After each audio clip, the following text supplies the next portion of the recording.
Alrighty, what is going on, ladies and gents? Welcome back to the channel for another market update. Hope everybody's having a lovely day. And with that being said, let's get into the TA. All right, so before I say anything, I think it's pretty obvious where we are right now. We're going to make this short, simple, sweet, and to the point.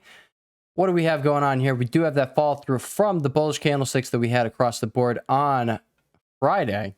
And I will point out, QQQ is at a very pivotal spot right here. This was your support that is now turned into resistance. Now, I will point out, you are coming on pretty strong going into this, but I will point out your 15-minute RSI is overbought.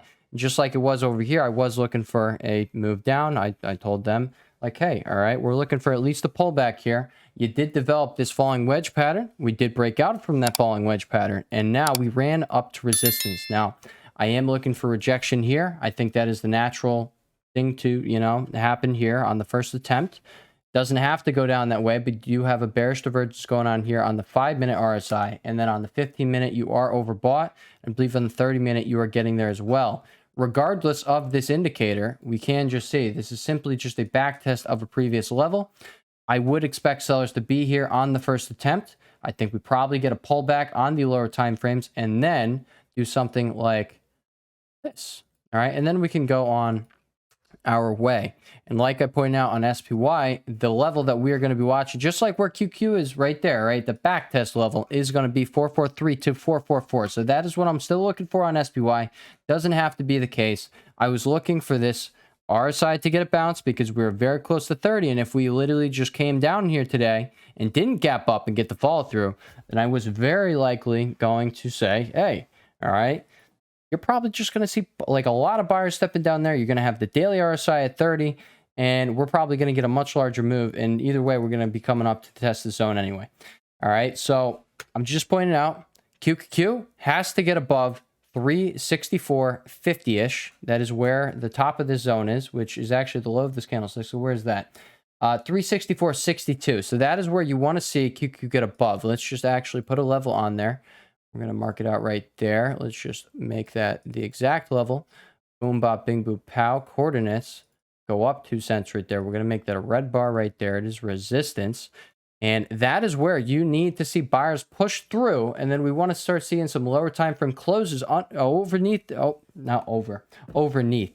Over that level right there, 364.62 for the next level to be in play, which is going to be all the way up here at boom, bop, bing, boop, pow, 370.30, just about there. The high of this candlestick, which is 370.47. We will mark that out right now. All right, so 47. There we go. That is what you're watching over 364.62. But as far as I am concerned, this is just a back test as of right now until price action proves us otherwise.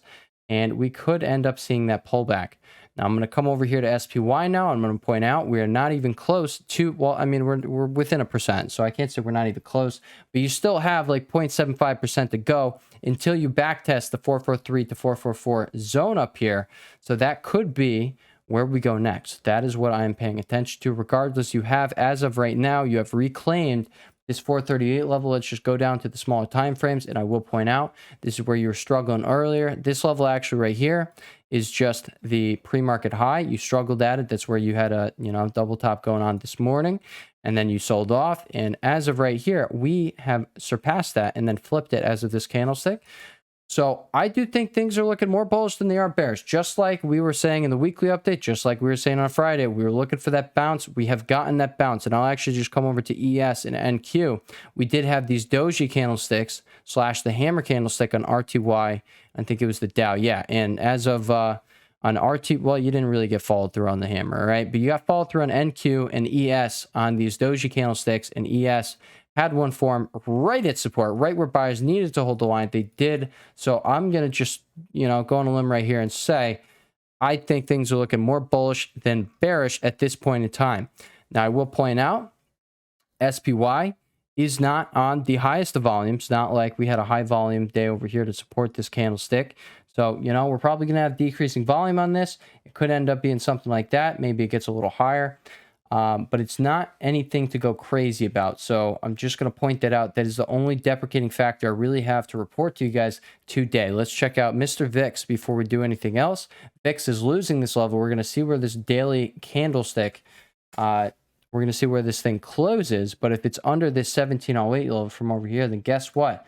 False breakout. And then we likely start seeing VIX crush. And like I was pointing out over here, guys, RSI getting up above 65 to 70. You typically only spend a few trading sessions above the 65 level. And when you hit 70, you typically really start topping up there. So that is going all the way back to the COVID 2020 crash, unless we are going to really see panic, overcome this market, just overcome the market participants.